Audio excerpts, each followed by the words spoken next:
Halo guys, selamat datang kembali di Cinema Film. Bagaimana kabar kalian? Apakah masih setia dengan saya? Oh ya, jadi buat kalian para penonton setia dan pertama ya, terima kasih banyak ya atas kesetiaannya. Saya doakan sehat selalu, semoga dimudahkan segala urusannya. Tentunya buat kalian juga yang baru saja menemukan channel ini, selamat datang dan selamat bergabung di Cinema Film. Jadi di video kali ini kita akan menceritakan sebuah film yang berjudul Ballerina ya, yang dimana film ini menceritakan tentang seorang wanita yang membalaskan dendam seorang sahabatnya yang telah dibunuh oleh seorang pelaku kriminal. Jadi memang film ini sudah saya bawakan sejak dulu bulan lalu ya, karena memang film ini sangat-sangat bagus ya. Jadi saya memutuskan untuk membawakan film ini untuk kalian semua para subscriber baru saya. Tanpa banyak bicara di awal, langsung saja kita simak alur ceritanya.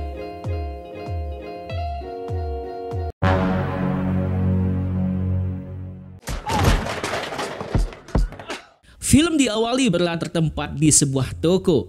Saat itu, terlihat seorang kasir nampak kebingungan melihat beberapa orang preman masuk dan merampas semua isi berangkas uangnya. Tentunya sang kasir yang ketakutan dengan ancaman mereka pun, yang sehingga membuat dirinya harus melakukan apa yang diperintahkan, termasuk memberikan semua uang yang ada di berangkasnya itu. Namun di balik kejadian itu, ternyata seorang wanita bernama Okju saat itu terlihat datang berbelanja. Ia dengan percaya diri dan tanpa rasa takut sedikit pun menghampiri mereka. Bahkan ia juga mengambil sendiri uang kembaliannya di dalam tas tersebut yang dipegang oleh preman itu. Tentu saja preman itu hanya kebingungan, tak menyangka kenapa bisa wanita ini tak takut sama sekali, yang sehingga saat mencoba melukai wanita itu, ia justru malah mendapatkan serangan.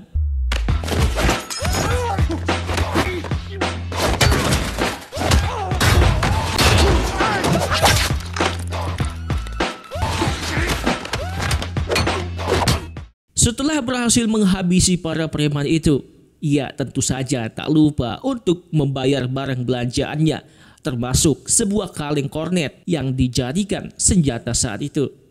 Sementara itu di sisi lain, kita pun diperlihatkan dengan aksi tarian ballerina yang saat itu diadakan di panggung dan disaksikan oleh para penonton. Namun ternyata di antara penari itu terlihat seorang wanita bernama Minhe yang serasa seperti kesakitan. Entah karena apakah itu, kita pun belum mengetahuinya. Tentu saja dengan keadaan yang seperti itu, ia tak bisa mengontrol dengan baik hingga membuat dirinya terjatuh, entah apa yang sebenarnya terjadi.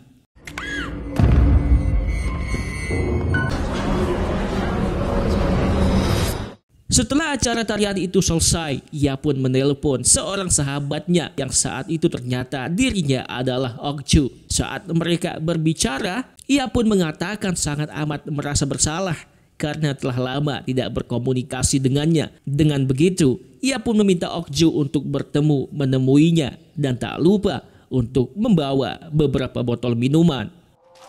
이거 가져가. 터키식 소세지인데. Setelah sesampainya di apartemen milik Minhe, ia pun tentu memencet tombol bel saat itu. Namun tetap saja ia tak kunjung mendapatkan jawaban. Tentu dengan keadaan seperti itu, ia pun terpaksa masuk ke dalam ruangannya itu. Namun saat ketika Okju masuk ke dalam ruangan itu, ia malah merasa aneh dan hanya menemukan sebuah kotak sepatu dan sepucuk surat yang bertuliskan tentang pembalasan dendam terhadap dirinya kepada seseorang, dan di dalam surat itulah terdapat sebuah nama toko. Entah toko apakah itu. Apakah sebuah petunjuk tentang di mana Minhe sekarang berada?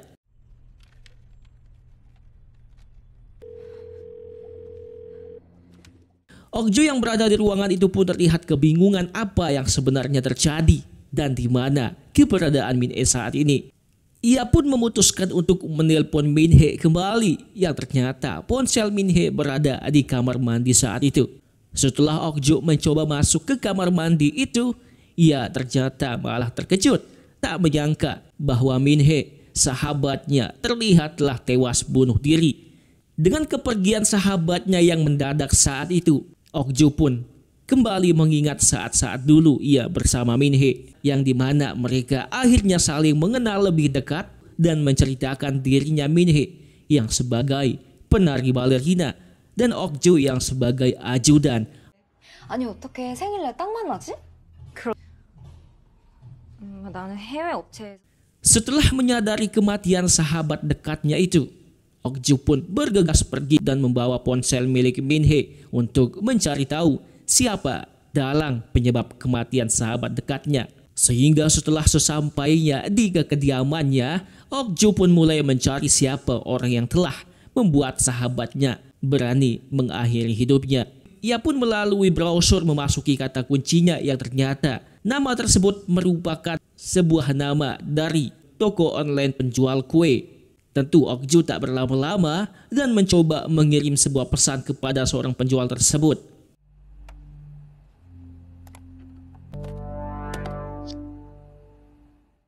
Ia pun berpura-pura menjadi pembeli saat itu dan mencoba memesan sebuah kue bolu dengan topping coklat dan keju. Namun, setelah orang tersebut membalas dengan menawarkan hanya memiliki sebuah nasi goreng saja, orang itu ternyata malah meninggalkan obrolan. Okju pun tentu merasa agak aneh dengan tingkah orang tersebut. Dan saat itu juga, ponsel Minhee berdering saat itu yang mendapatkan panggilan entah dari siapa, yang karena memang memakai nomor pribadi. 여보세요.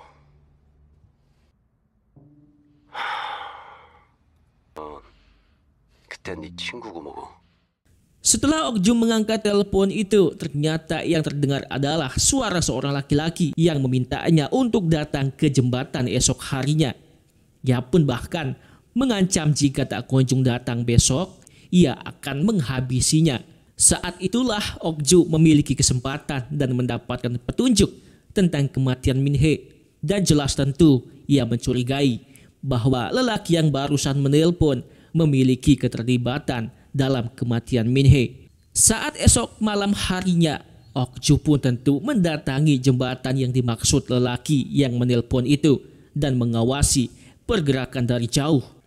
Ia pun melihat sebuah mobil saat itu yang terlihat sedang melakukan transaksi makanan yang ternyata di balik itu ada sebuah transaksi ilegal yang dimana ia tak menduga bahwa mereka sedang melakukan transaksi obat narkotika. Dan setelah itu, sang lelaki tersebut kembali menelpon ponsel Minhee. Namun Okju sengaja tak mengangkat panggilan itu dan mengikuti pria tersebut dari belakang hingga sampai di tempat yang amat jauh dari perkotaan.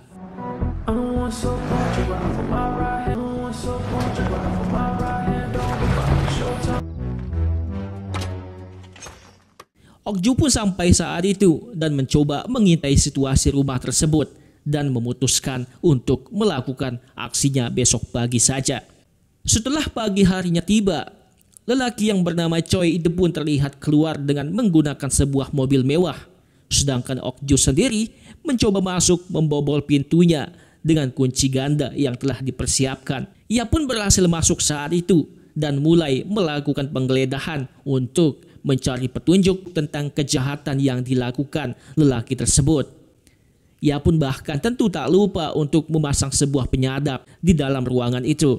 Saat setelah Okju membuka lemari, yang ditemukannya ternyata banyak sekali alat-alat aneh untuk melakukan aksi kejahatannya itu. Dan selain itu, Okju pun bahkan menemukan banyak sekali flashdisk yang ditandai dengan nama-nama profesi seorang wanita. Dan diantaranya salah satunya adalah flashdisk seorang wanita penari balerina, yaitu sahabatnya sendiri yang bernama Minhee. Ia pun mengambilnya dan membuka file tersebut hingga membuatnya terkejut karena berisi tentang video rekaman Minhee yang saat itu sedang dieksekusi.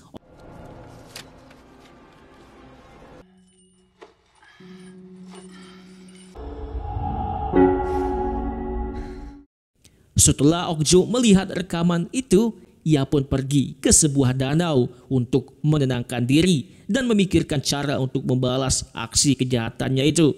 Dan setibanya di kediamannya, Okju mulai melakukan aksinya menyadap pembicaraan laki itu dan mulai menemukan titik terang tentang dirinya dan mendengarkan bahwa ia akan mencari korban wanita selanjutnya di tempat hiburan atau di klub malam. Tentu saja Okju menyadari apa yang harus dilakukan.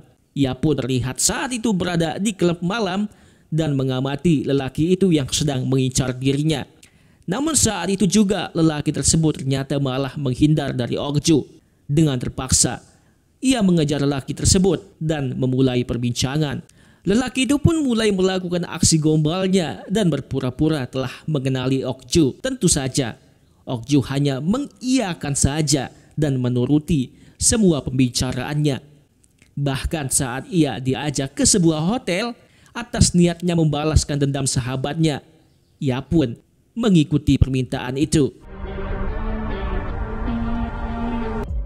우리 부모님한테 벌써 인사드리게? Setelah sesampainya di sebuah hotel, mereka pun tentu disambut dengan hangat oleh resepsionis dan kembali membawa Okju ke sebuah ruangan yang telah disiapkan. Ia pun berbicara dengan canggung saat itu dan memberikan Okju sebuah minuman yang telah diberikan obat tidur. Tentu saja, setelah Okju kini terlihat tak berdaya, Choi yang memiliki otak bejatnya pun segera bersiap-siap untuk melakukan aksinya. Ia pun tak lupa untuk merekam aksinya itu dan akan menjual rekamannya dalam bentuk flashdisk ke orang-orang luar di sana. Saat Choi mulai melakukan aksinya, Okju yang masih terlihat sadar pun mencoba melawan dan menyerangnya.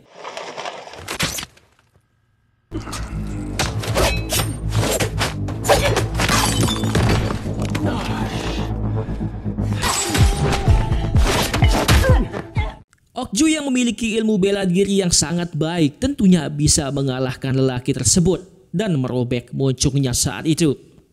Akan tetapi, sang resepsionis pun datang saat itu yang ternyata satu komplotan dengannya. Ia pun datang menembak saat itu. Namun Okju berhasil menghindar bersembunyi di bawah ranjang. Namun saat Okju berhasil menumbangkan sang resepsionis itu dan mencoba keluar dari ruangan tersebut, Okju ternyata telah ditunggu saat itu oleh seorang komplotan mereka yang mencoba menyerang dengan memakai alat berat. Saat pria itu hendak melakukan penyerangan, tiba-tiba ia justru mendapatkan hal yang membaliki keadaan dan mengenai kakinya hingga terputus. Hingga setelah itu terjadi, Okju pun bergegas pergi bersama sang wanita itu dan membawa kabur mobil mewah Lamborghini. Sedangkan Choi sendiri terlihat dibawa ke rumah sakit untuk menjahit mulutnya kembali. Saat ia mulai sadar dari bangunnya, ia malah terkejut melihat sekelilingnya yang telah dinanti oleh bosnya dan kelompoknya. Di sini bosnya menjelaskan bahwa tujuannya adalah bukan untuk menjenguknya, melainkan menghakiminya dan membongkar semua rahasia pekerjaannya, yaitu salah satunya menjual video rekaman tentang dirinya melakukan aksi bejatnya. Bosnya yang takut bisnis haram mereka terbongkar oleh Okju, ia pun memberikan Choi waktu 3 hari untuk segera membawakan Okju ke hadapannya, dan jika tidak, maka Choi sendirilah yang akan menerima resikonya. Sementara itu di sisi lain, Okju dan wanita bernama Enju terlihat berada di restoran sambil menceritakan tentang dirinya, yang dimana ia bercerita bahwa ia telah dijadikan budak oleh lelaki itu, mengancam akan menyebarkan rekaman videonya jika menolak sebuah perintahnya. Bukan hanya dirinya saja, ternyata banyak sekali masih gadis-gadis yang dieksploitasi sama seperti dirinya. Tentu saja mereka sangat tak terima dengan perlakuan itu, yang sehingga membuat mereka memutuskan diri bekerja sama untuk memberantas lelaki dan komplotan lainnya. Kita pun kembali ke lelaki bejat itu yang terlihat sedang mendatangi seorang temannya yang sebagai apoteker dan bertugas untuk mengedarkan barang obat-obatan haram. Pria itu bernama Min Yong yang saat itu diminta untuk membunuh Okju, dan jika berhasil, ia akan dijanjikan sejumlah uang sebagai imbalan.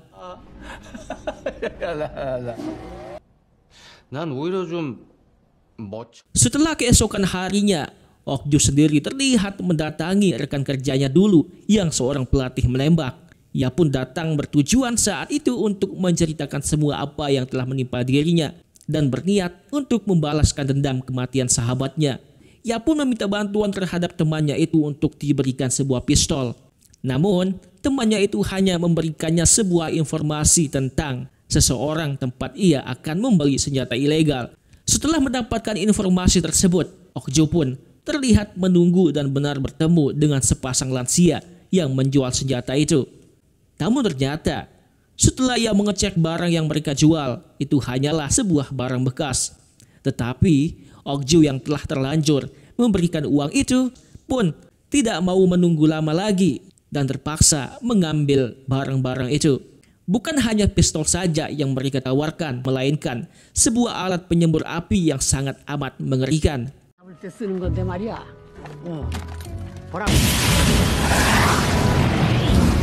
Setelah mendapatkan senjata bekas yang ia beli, ia pun tentu tak lupa untuk menyervis sendiri supaya tidak macet saat digunakan nantinya. Namun bukannya langsung melakukan aksinya, ia justru malah meninggalkan Enjo sendiri di rumah yang saat itu keluar mencari beberapa cemilan. Saat ketika Okju kembali ke rumah, ia malah tak mendapatkan keberadaan Enjo, yang ternyata saat itu ia telah diculik oleh si Choi. Okju bahkan tak menyadari bahwa Choi masih di dalam rumahnya itu dan mencoba menyerang Okju. Untung saja ia berhasil kabur melalui jendela.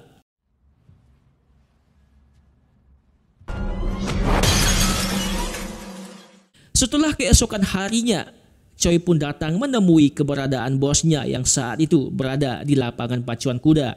Ia datang untuk menjelaskan bahwa Okju telah berhasil ia bunuh dan menguburkan jasadnya di daerah pegunungan. Tentu saja dengan kelicikan si Choi membuat bosnya itu percaya begitu saja. Setelah bos dan kelompoknya yang lain pergi, Choi pun kembali akan melakukan aksinya terhadap Enjo.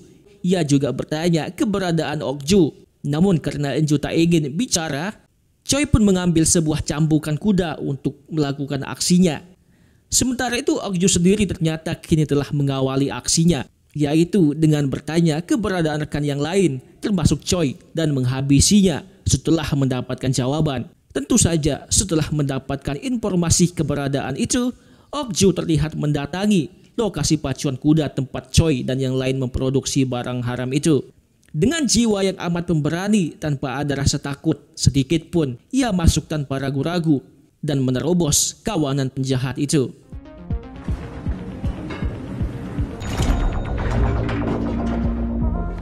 Saat Okju melihat sekawanan penjahat itu, ia pun bertanya keberadaan Choi.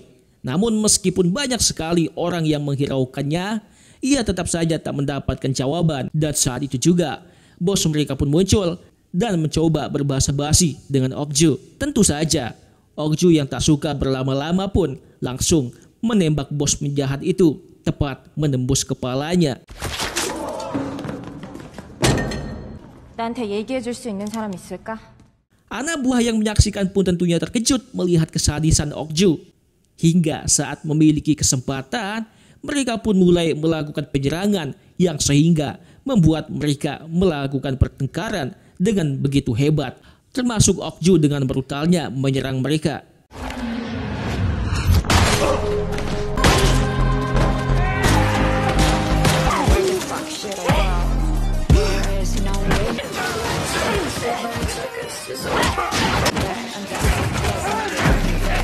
Tentu saja sebagai wanita yang berprofesi menjadi seorang pengawal, ia dengan begitu percaya diri menunjukkan aksinya hingga berhasil mengalahkan mereka semua.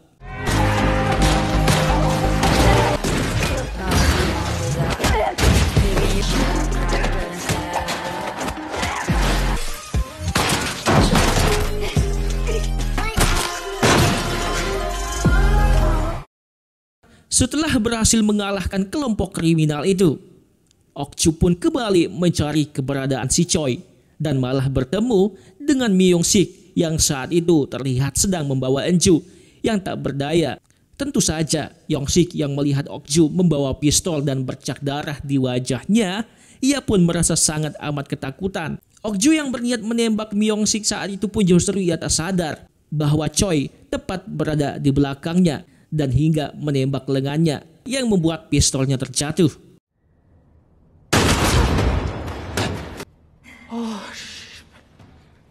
Yong Sik pun tentu merasa terselamatkan dan berlagak besar kepala bahwa jika ia berhasil membunuh Okju, ia akan mendapatkan bayaran 100 juta seperti perjanjiannya awal. Namun, kini tentu semua telah berbeda. Si Choi yang telah mengetahui bahwa bos dan anak buah yang lain telah dihabisi, sehingga dengan alasan itu, ia justru menembak rekannya itu hingga tewas seketika. 와, 타이밍 씨발 족발나게 좋네.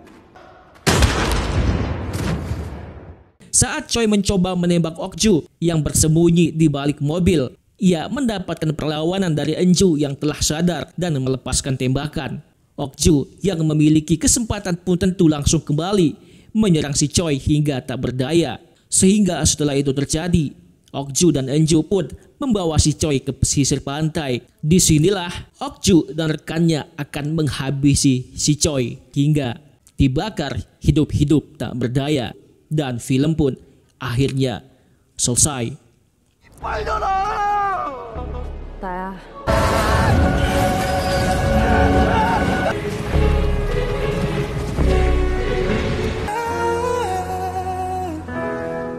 Jadi itulah ya guys alur cerita dari film Ballerina. Ya, film yang sangat-sangat brutal, sangat-sangat bagus untuk kalian saksikan.